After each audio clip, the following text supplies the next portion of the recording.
Dobrý deň. Rád by som ukázal, ako v Mozigu pripravím kešky na výlet z nejakej oblasti.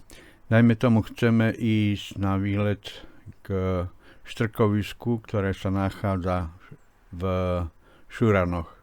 Takže najprv si dám vyhľadať cieľové miesto pomocou Google. Takže dám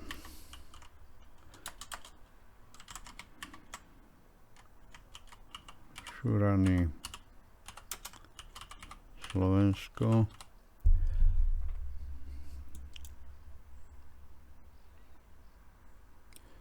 Áno, Šurany sú teda tu. Chceme ísť na výlet tomuto jazierku, čo je bývalé štrkovisko. Teraz chcem teda v okolí, máme ešte fúru nenájdených kešiek, tak by som tieto kešky chcel navštíviť. Takže podržím klávesu Shift a nechám obklúčiť, teda vyčlením takýto priestor. Chvíľku treba počkať, kým sa ten priestor vyznačí a automaticky sa otvorí filter na výber kešiek. Väčšinou využívam tento filter tak, že používam celú obrazovku, ale takto je možné vybrať len určité typy alebo nejakú podoblasť v rámci mapy.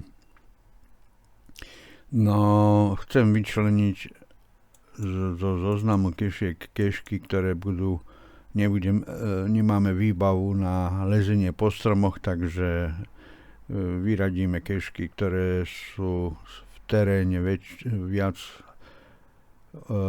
označené ako 3,5 a to by asi bolo všetko, takže dám vyhľadať.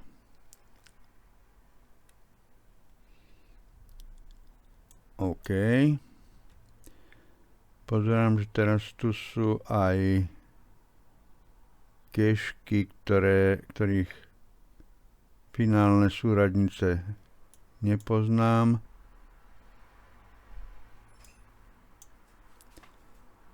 Takže takto.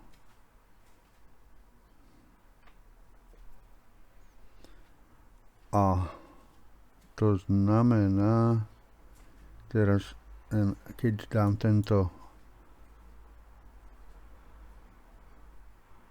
vybratý zoznam invertorovať, takže v označených keškách dám invertorovať a tí, ktorým zostali, môžem vymazať. No, ďalej budem pracovať už len s týmito keškami. Pozerám, že tu ešte nemáme plný listing, tak ten si dám označiť a dáme ho stiahnuť. OK. Takže teraz mám ten zoznam 27 kešiek. Dám ich všetky označiť. A takto vybraté urobím s ním, vyberiem plán podľa obchodného cestujúceho a ako prvé nechám nájsť, a zabudol som ešte jednu vec, chcem, aby tu bol zahrnutý aj náš domov, takže dám si vložiť domáce súradnice ako kešku, to preto, aby som mal počiatok vlastne u nás doma, takže ešte raz, teraz vyberiem a nechám si vytvoriť plán na odlov kešiek podľa obchodného cestujúceho, takže dám si podľa vzdušnej cesty v prvom kole nájsť optimálnu trasu. Najkratšiu cestu a preusporiadal poradie v hlavnom zozname a zároveň je to aj tu. Môžem si to pozrieť na mapke.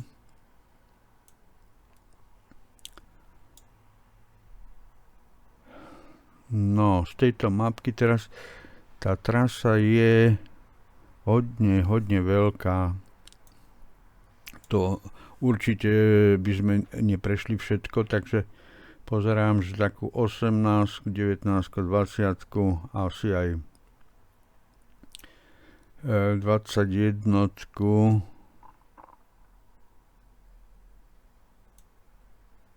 Takže dám 18, 19,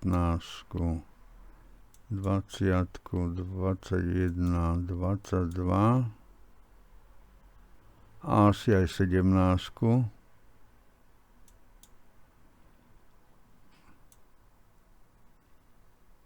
A pozerám, že aj táto trojka je nejako veľmi ďaleko, tak ani tu nedám.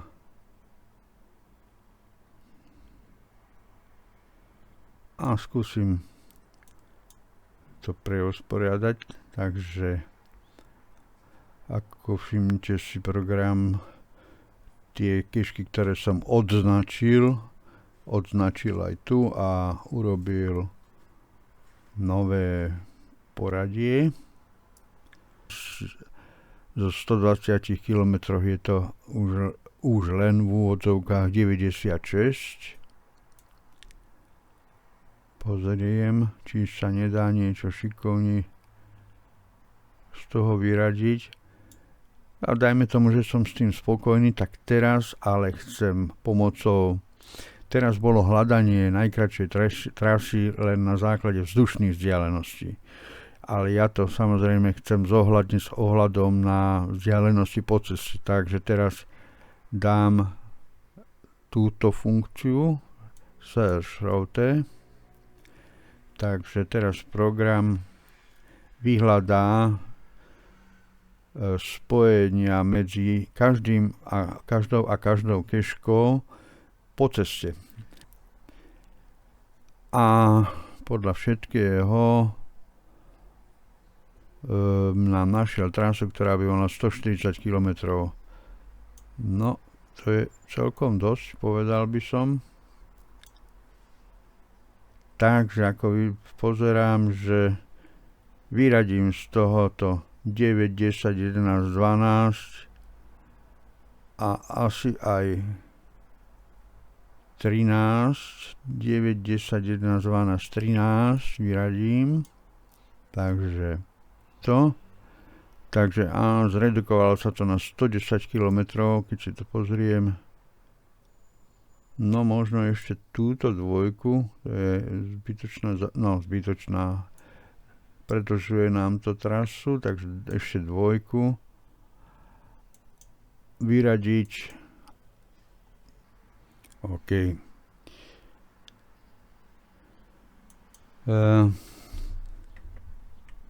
Tu je teraz možnosť vyexportovať túto trasu vo formáte Basecampu.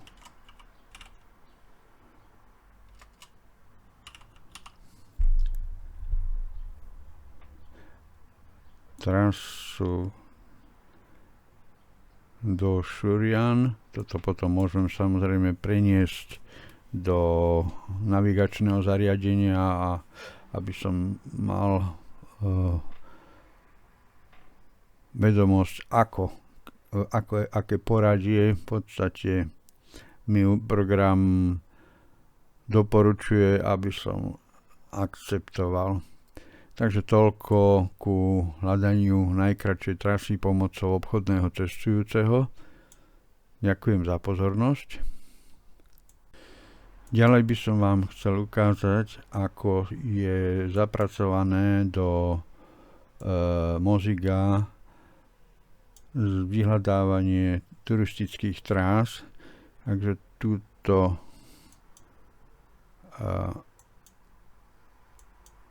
trasu teraz vymažem. Možno najjednoduchšie je to tak, že dám restart Groupspeak mapy, nech sa mi to všetko vyčistí. Mám teraz na mysli hľadanie turistickej trasy aj po lesných cestách alebo a samozrejme turistických značkách, tak jak to býva obvykle aj na špecializovaných mapách. Takže chcel by som to ukázať na mape v Štiavnických vrchoch, kde to dôverne poznám a celkom ma prekvapilo, že tam je vyznačená trasa, ktorá dám si vyhľadať, dám si vyhľadať Sitno, Slovakia. Jasné, tak to je tu. A teraz aj na Groupspeak mape sú vyznačené rôzne žlté cesty, ale ja by som chcel teda využiť čo najšikovnejšiu, najkratšiu a optimálnu trasu pomocou routera, ktorý je k dispozícii na webe. Vyžaduje to ale samostatnú registráciu a tzv. Mapový kľúč, ktorý keď sa zadá do systému, potom môžete tieto Grasshopperové mapy, tak sa volajú, používať. Tlačím tlačítko Control, tak sa mi ponúkne štartovací bod, konečný bod a konkrétne prechádzajúci bod, alebo priechodzí bod, tam východzie miesto, napríklad tu. Cieľové miesto je, dajme tomu, chata na Sitne, to by mohlo byť tu niekde. A priechodzí, chcem, aby mi to doporučilo prejsť cez túto. Pre mňa novú trasu, ktorú sme doteraz nepoznali. Takže jednoducho to funguje teraz, tento router od Grasshopperu funguje tak, že tieto waypointy, štartovací, cieľový a priechodzí, aj podľa toho symbolu to je vidieť, bod sú zohľadnené pri vyhľadaní koncovej trasy. Teraz jednoducho, keby som, myslím si, že chcem dať stadiaľto, program to okamžite prepočíta a nájde inú trasu, optimálnu pre spojenie týchto bodov.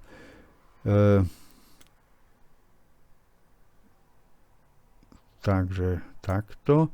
Teraz keď chcem túto trasu, môžem si ju vyexportovať a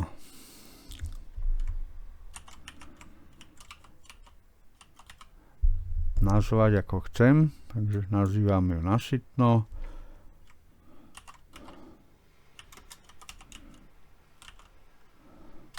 Alebo chodník,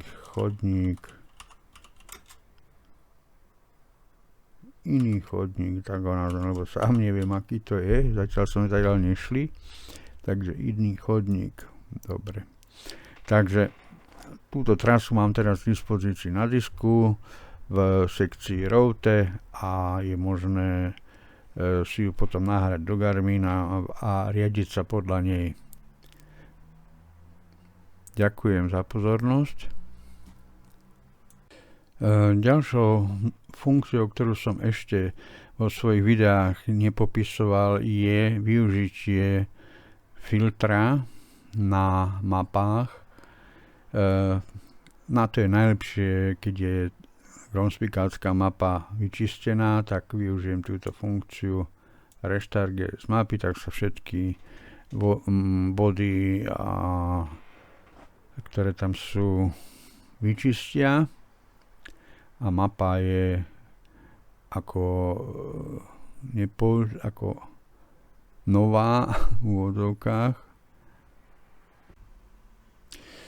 Chcem ukázať, ako využiť filter na vyhľadanie alebo zobrazenie kešiek v akejkoľvek lokalite na svete za pomoci OSM Map. Takže použijem tlačítko na filter. A teraz tu sú možnosti. Toto sú mapky európskych štátov, ale ak by som chcel nejakú mapu zo sveta, tak ťuknem sem. Tu, takže Španielsko. Takže on teraz počíta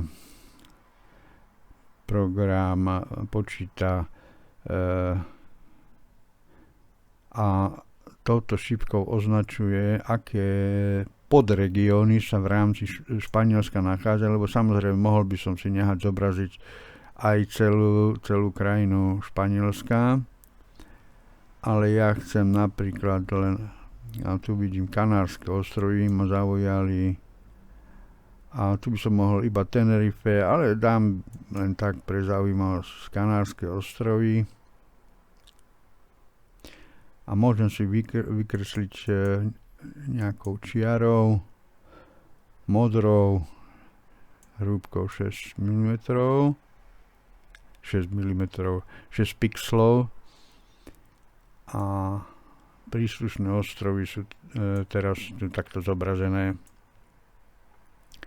Teraz chcem ukázať, že v týchto lokalitách alebo v tejto lokalite môžem hľadať aj klasické kešky, alebo môžem hľadať iba labky.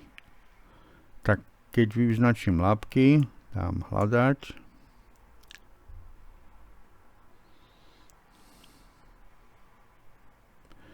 On zobral celú túto oblasť,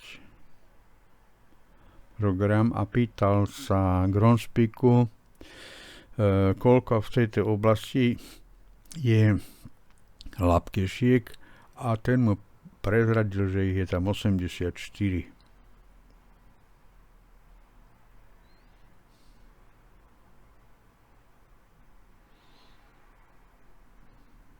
Takže tak, filter už na teraz nepotrebujem.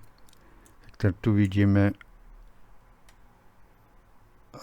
rôzne labky na rôznych ostrovoch. To je Gran Canaria. Vypnem, aby bolo to, vypnem kešky Gran Canaria.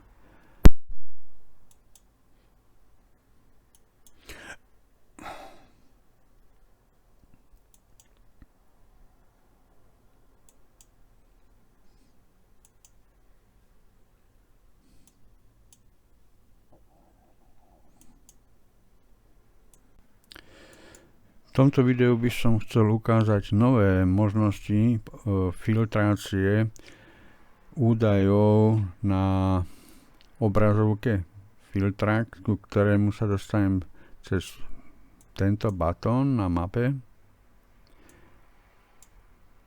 A dajme tomu, by som chcel použiť, teda chcel by som to demonstrovať na Česku, tak si kliknem na českú mapku.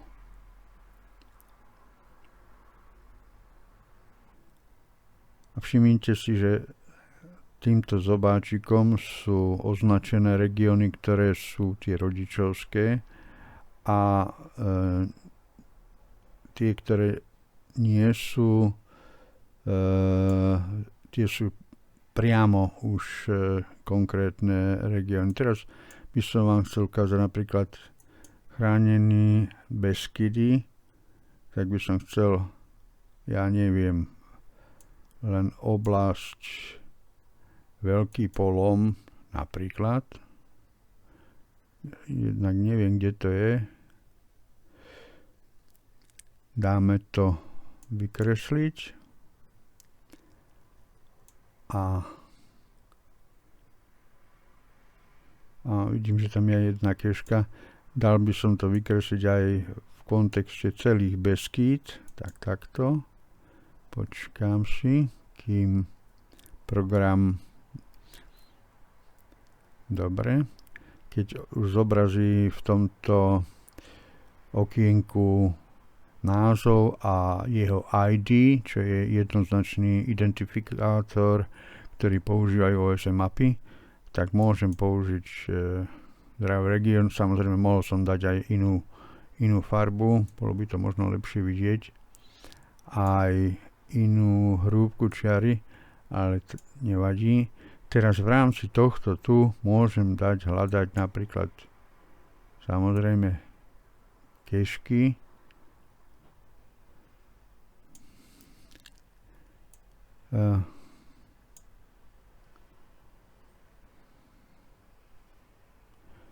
Tých bude ale veľmi veľa. Počkať, tak dám menší nejaký región, aby to bolo pekne vidieť, že napríklad, neviem, kde je Čerňavina, lepšie. Takže máme názov, máme ID, tak môžeme vykresliť napríklad červenou, šeskovou čiarou, dáme vykresliť.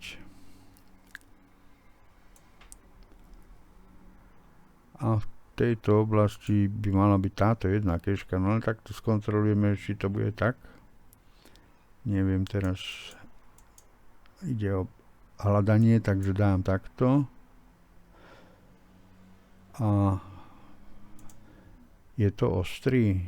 Áno, je to ostrý. Takže pribudla mi tu keška ostrý, ktorá zatiaľ nemá údaje, takže dám ju stiahnuť.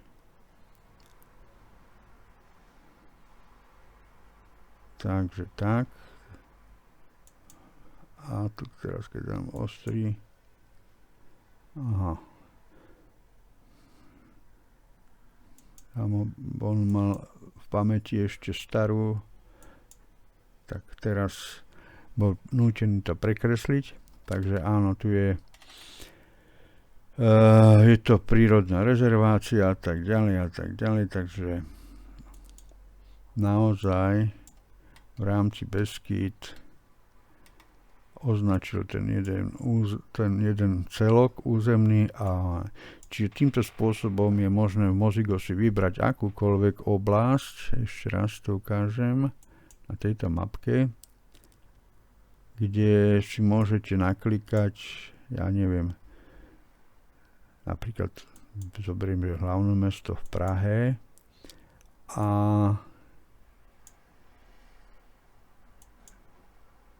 tu sú označenia tak, ako ich ja poznám. Ja nejako Prahu zvlášť nepoznám, ale toľko viem, že čo ja viem, na Libni sme bývali voľakedy, tak si nechám zobraziť Libeň. A dám si to zobraziť žltou čiarou. A ideme do Libne, takže tu je Libeň. Tá žltá nie je veľmi dobre vidieť, ale išlo mi o demonštráciu. Takže dúfam, že je to jasné. Ďakujem za pozornosť.